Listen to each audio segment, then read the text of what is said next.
Cyprus dates to around the 10th millennium BC and has had a turbulent past, largely due to its strategic position in the Eastern Med. The latest crisis took place in 1974 when they were invaded by the Turks from the north.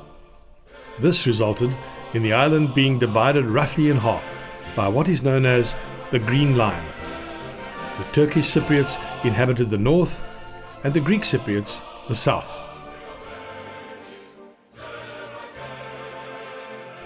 These events and the resulting political situation are matters of a continuing dispute.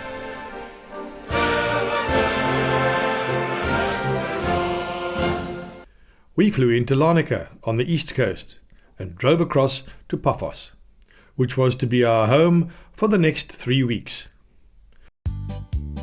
We had a great view from our veranda, so decided to braai and partake in a little bacchus.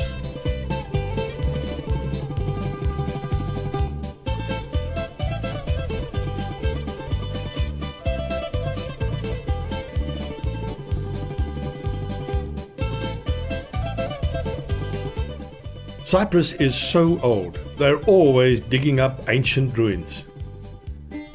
Parts of the old town, quite picturesque. Shouldn't it be red? Some areas have been given a facelift. It was Easter, so I guess this was their Easter parade.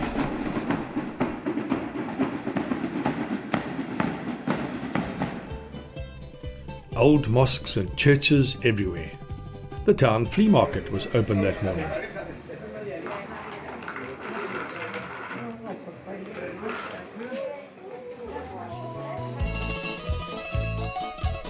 The old fort in the harbour dates back to the Byzantine era. The catacombs are situated close by. Azir Solomon was one of the first to reject idolatry and embrace Christianity on the island.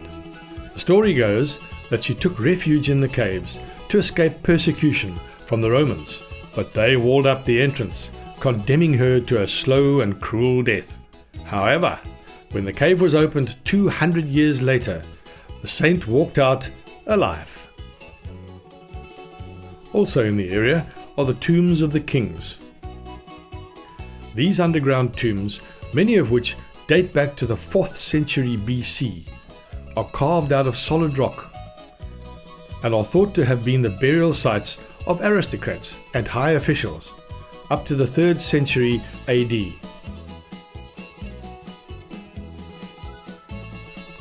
The name comes from the magnificence of the tombs. No kings were actually buried here. Some of the tombs featured Doric columns and frescoed walls.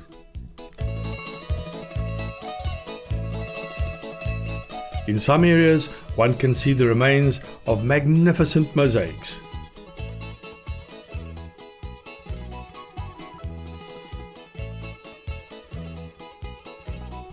Further east was the sanctuary of Apollo, one of the most important religious centers in Cyprus during the ancient times. Sadly, it was destroyed by the severe earthquake of 364 AD.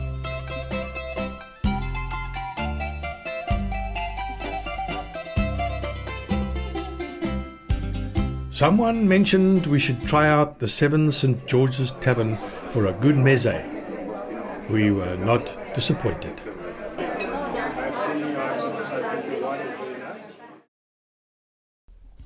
We spent a few days exploring the slopes of the Troodos Mountains, the beginning of the wine area.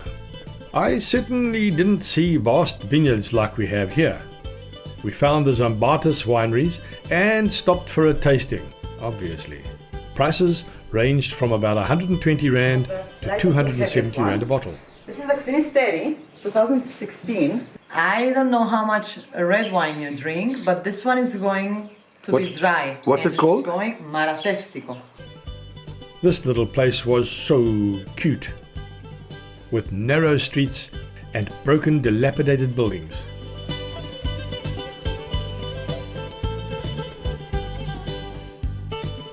Note the quiet streets though.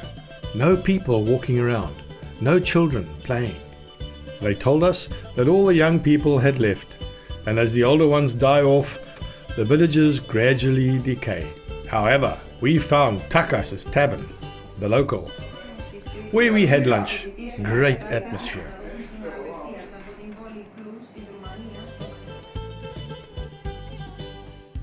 On through the countryside, more vineyards, and we came across the medieval castle of Colossi. It dates back to the 13th century and was a former Crusader stronghold. Past more abandoned homes. So sad.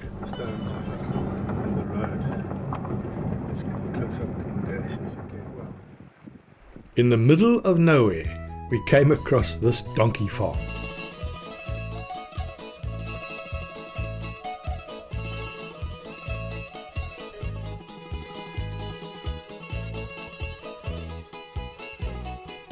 And partook in some light refreshment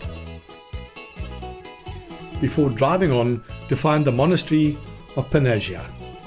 It was founded in the 16th century. My book had a lovely pic of it nestled serenely in the hills, and I wanted one too. On now through some beautiful country to another wonderful landmark, one of the hidden Venetian bridges. Testimony to the Venetian rule in the early 16th century. It's tucked away in a quiet valley and forms part of an old camel trail. In the heat of the day, there's a coolness here from the gently burbling stream it crosses. A magical place indeed. We're doing the north and west side of the island today and pass through Protea, where Estelle and Brian have a beautiful home. Lee saw a loquat tree down a cute little side street, so we stopped to acquire some. Across the road, I saw this old lady feeding her fire. It was such a genuinely local scene that I grabbed my camera and invaded her space. She was so friendly, showed us how she made sesame rolls, and chatted away in her little kitchen. I have many English friends.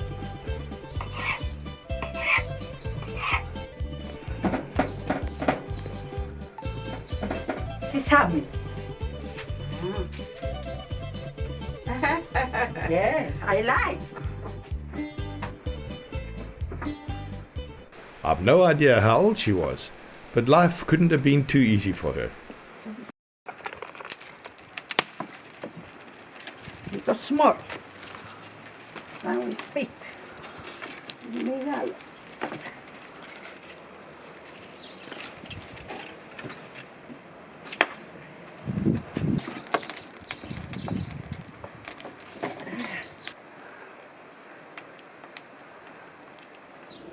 Then we just meandered through the countryside. The walls of this church were mixed with milk.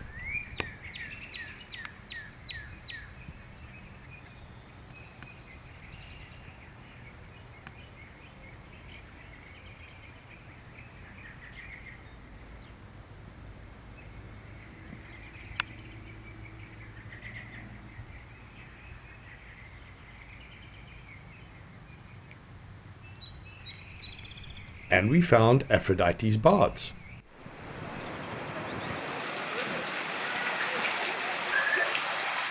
And Lee bought strawberries for supper. Sadly, no Cointreau.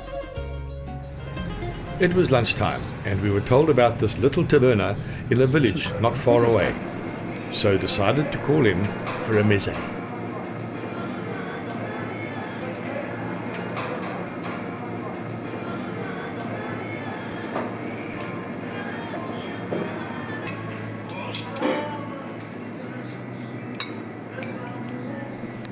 At Polis, still on the north coast, we stopped for a beer in the harbour. Cheers. Thank you, thank you. And decided to take a cruise along the coast.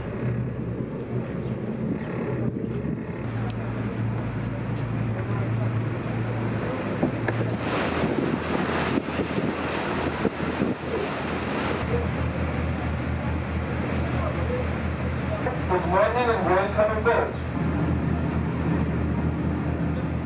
water was absolutely stunning. I didn't enhance the color of these shots at all.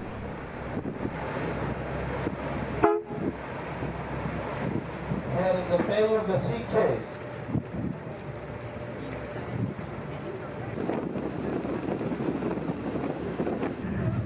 We stopped at what looked like a favorite spot for swimming and had a dip in the unbelievable water.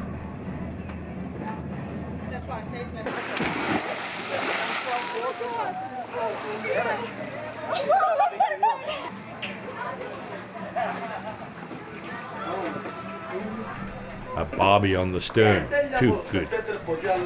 All too quickly, we had to head for home.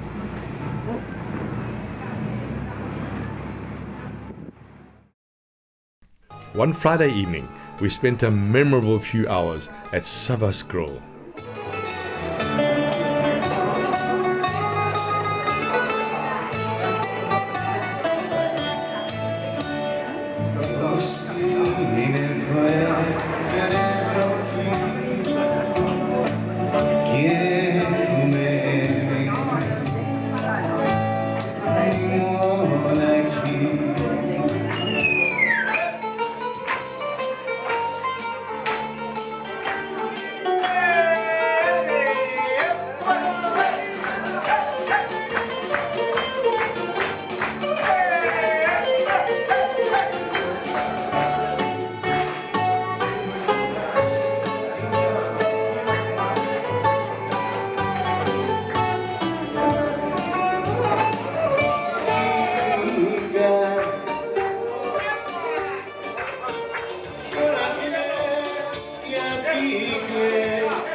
We packed our passports and set off for the northern Turkish side of the island, crossing the border at Nicosia.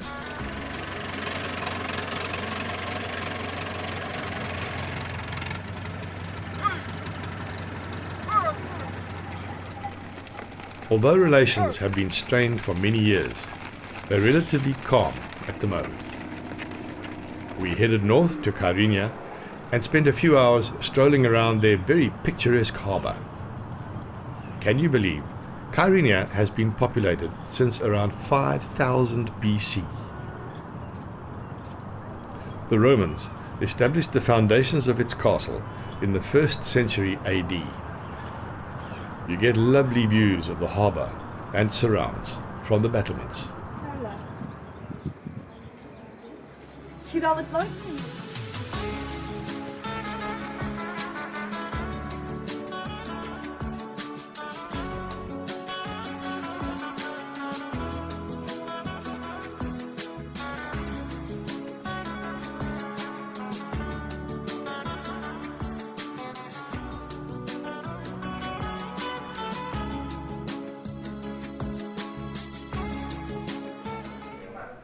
The imposing 13th century Bella Pays monastery and church sits on a hill just behind town.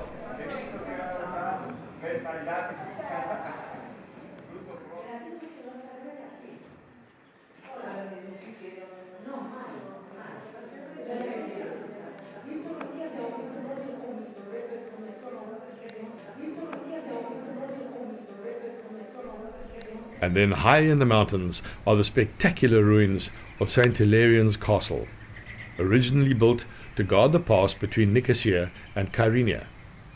It features in the movie The Apocalypse Fire. That night, we once again had a good local meal.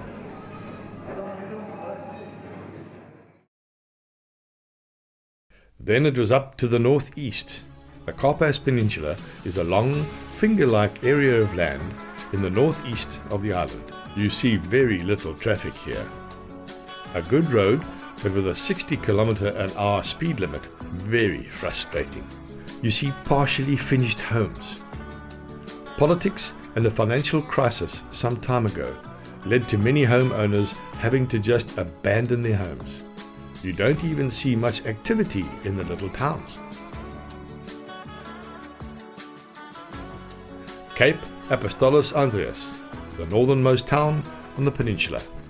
And we drive out to see the monastery near here, passing some quiet rural scenes and lovely beaches.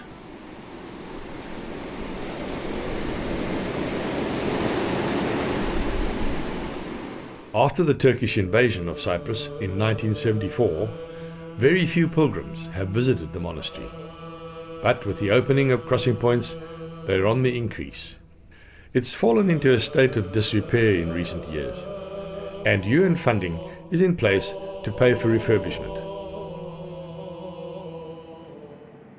This area is well known for its donkeys. Is he coming? He's coming, he's coming. Where is he? Oh! Hello, donkey.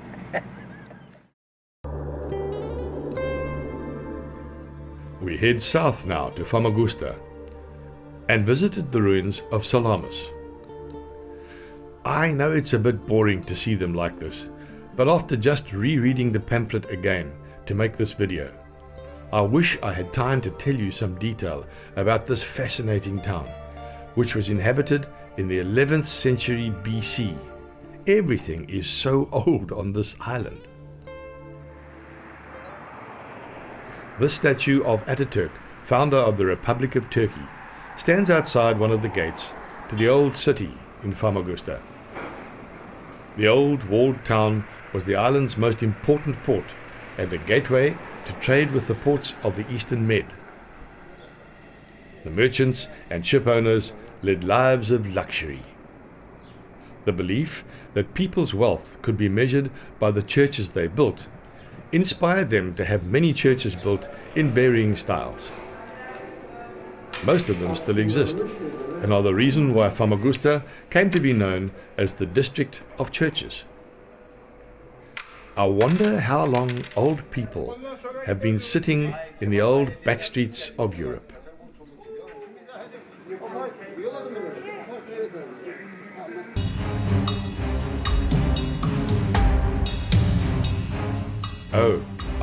A rather sad fact about Famagusta. One of its suburbs, Varosha, has been a ghost town since the Turkish invasion in 74. Its inhabitants literally fled overnight, and it's remained abandoned and under the occupation of the Turkish armed forces ever since. Entry is forbidden to the public. As of 2017, the city continues to be uninhabited, with a population of 0.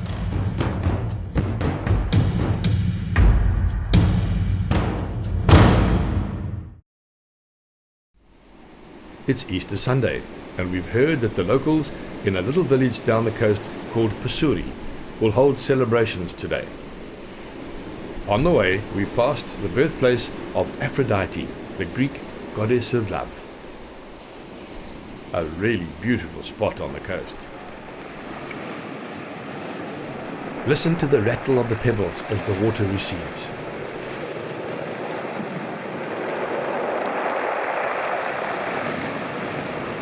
Pusuri, a really cute little village.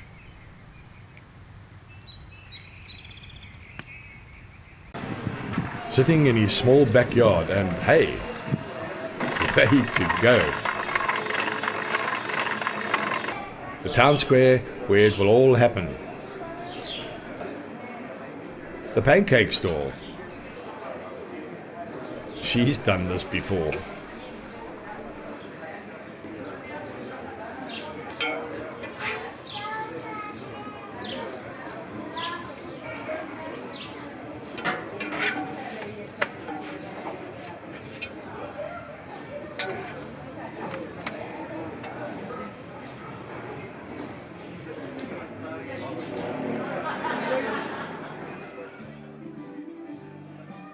crowds have arrived, and so have our mezes. What I loved about today was that I think we were the only tourists there.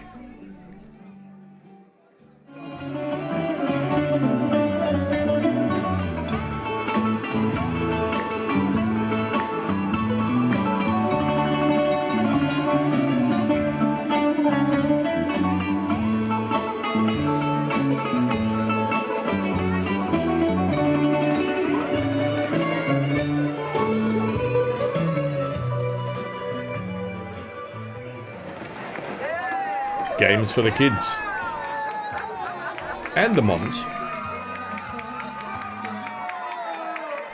and the dads. Hey, be careful, you two.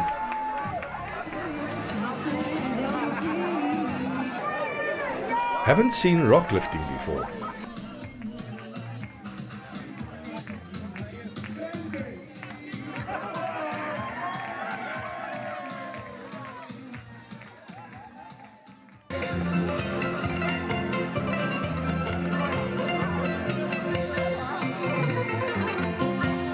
Wow, I love it.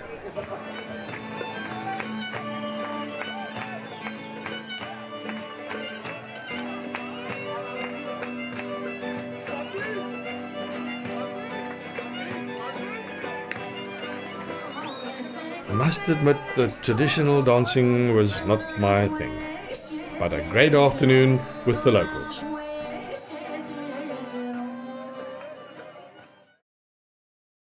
Our last views of the beauty around Paphos, the colour of the water,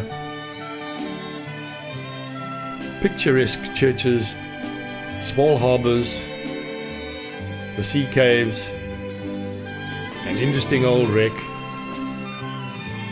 and the tavernas.